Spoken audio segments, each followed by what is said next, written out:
my motto is like for the community and spread and chase love, not clout. Like to this day, I remember that by heart only because I utilized it. So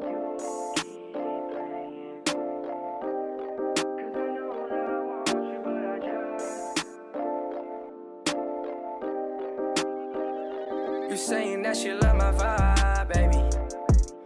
what's up, bro? Alright, so I know who you are, but you want to like give a mini introduction? Yeah. Well, first of all, thanks to Ethan because I haven't seen this guy in a long time. It's been a minute. Who I am, I'm a local artist, upcoming artist, as you know. And then I pretty much started like pretty recently, so it's like really the beginning stage for me. But I make a lot of R&B, hip hop. They're all cohesive in their own way. Like I have my own dedicated sound, and I kind of diversify that in my music. And like for this upcoming album, I'm transitioning into pop and R&B. But other than that, I'm just a day-to-day guy. You know, I work the same 9-to-5 job everyone else does. I don't justify like the artist group of like I'm so and so just because I feel like I still do everything every average person does. Yeah. And I feel like despite of any category or caliber, I feel like everyone's still true to self.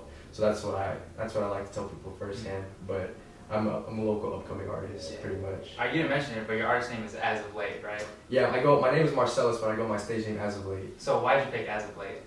As of Late came up when I first started Instagram. So I used to have an old Instagram called The Real Sally V. And at the time I was like, okay, I need a new Instagram. Like I want to like do modeling and like focus on repping my brand.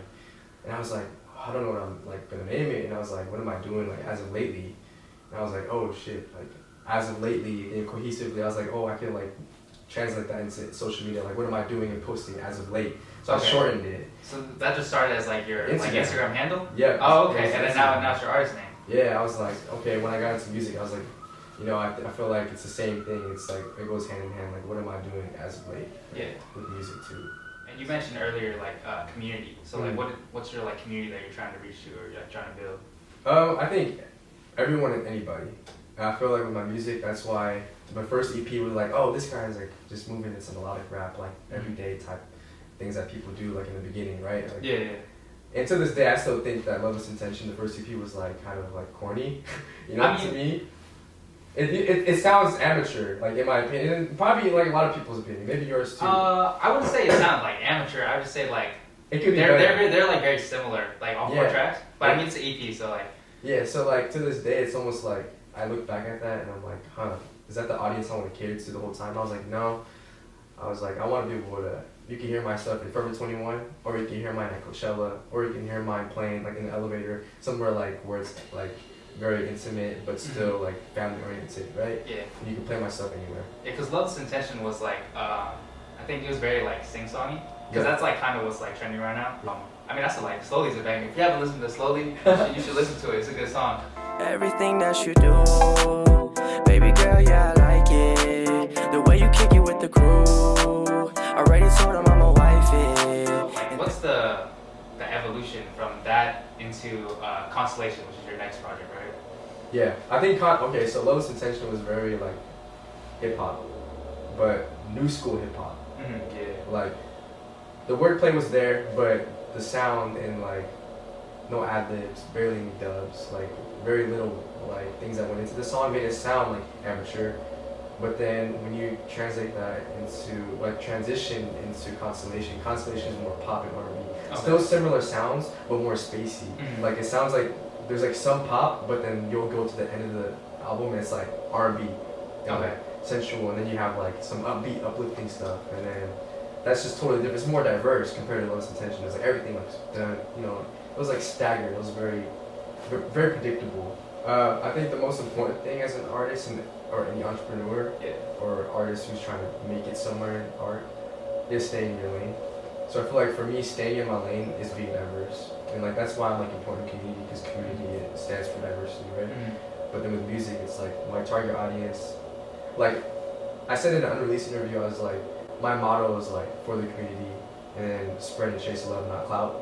Like to this day, I remember that by heart only because I utilized it. So like my goal to stay in my lane doesn't necessarily mean like, oh, you know what happens if you have like a concert one day and like you're gonna have like people that are listening to pop or people that like your hip hop stuff. And it's like, but that's like the whole point of music is like, I want to bring community together despite your background, despite your interests. Yeah. So you're Filipino American, right? Yep. So how does like you being Filipino American like impacted like your community, like your sounds that you do in music? Like what are some like influences? I know we talked about like Pilo earlier. Yeah. Shout out to Pilo. Pilo is definitely not one of my biggest inspirations for in music culture, right? Yeah, I definitely like. I heard a little bit of that in the sound when when I heard like the first like couple songs you put out. I was like, it's like a little bit similar. Yeah. So it's like I definitely look up to Pilo. Shout out to the big bro. But like representation, being a Filipino American is like very different. Like it's unorthodox, because if you think Filipino and artistry, you think going straight back to the roots, to the mainland, like Filipinos, right? Like Filipino, like teleseries and freaking their Filipino singing shows. You think singer. It's funny because it's like, yeah, there's stereotypes and stuff about Asians, Filipinos, and that's a representation. But like, also for me, I understand that there's not a lot of Filipinos who actually get the chance like I do to experiment and actually dive deep into arts. Mm-hmm. Because everyone thinks that Filipinos are good at karaoke, they clean well, all these things, right? But then for the artists, they don't actually get time to put the work into it because their families are like thinking nursing or doctor. Yeah, they're like or pushing school, them to like right? specific like career paths. And like I have that family, like my grandparents want me to go to school, and which is like a big reason why I'm still pursuing school.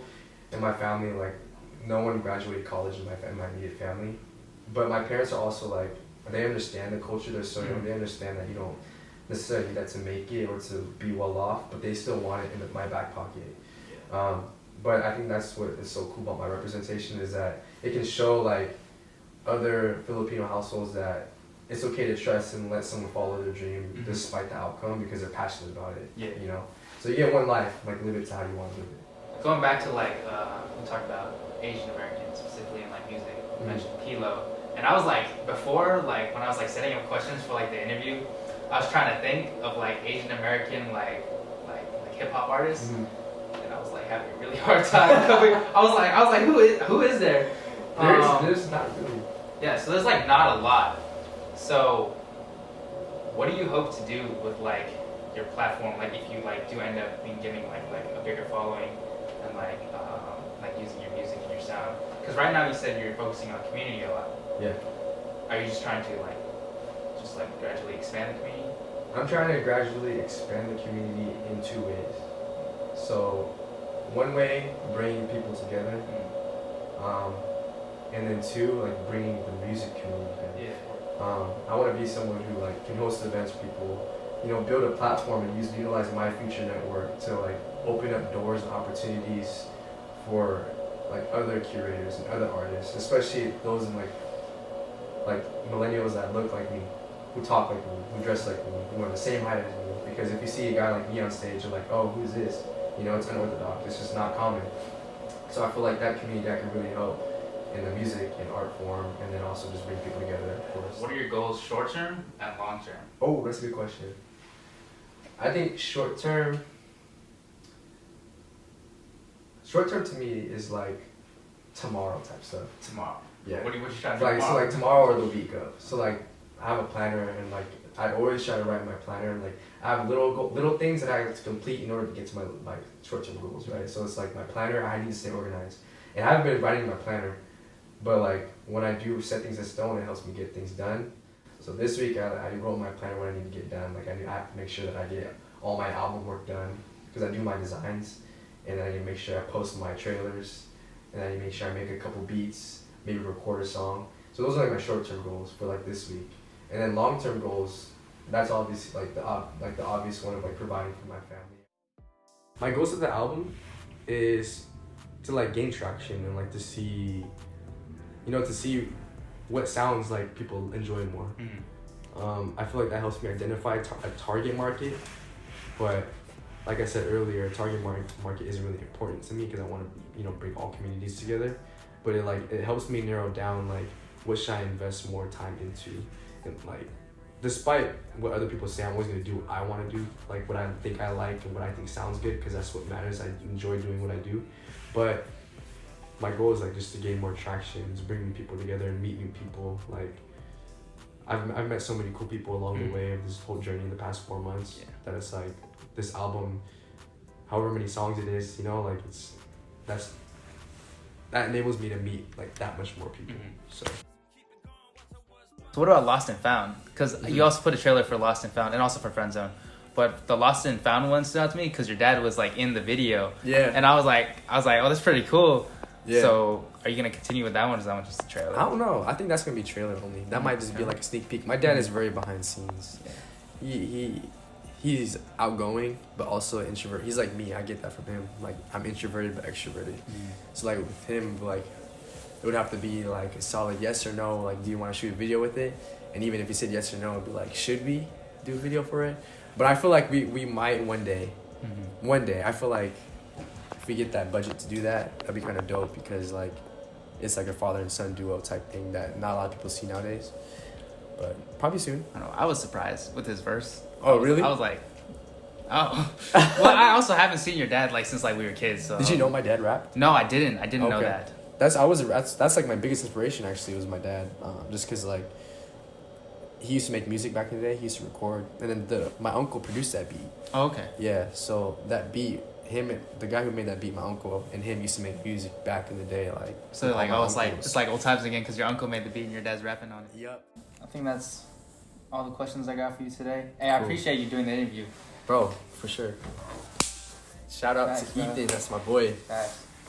All right, so look forward to Constellation coming soon. Yeah, stay tuned on Instagram at As of Late, ASOFLATE, and then Apple Music, Spotify, all major streaming platforms. Maybe Spotify here pretty soon, but Tidal, whatever you got. You're my kind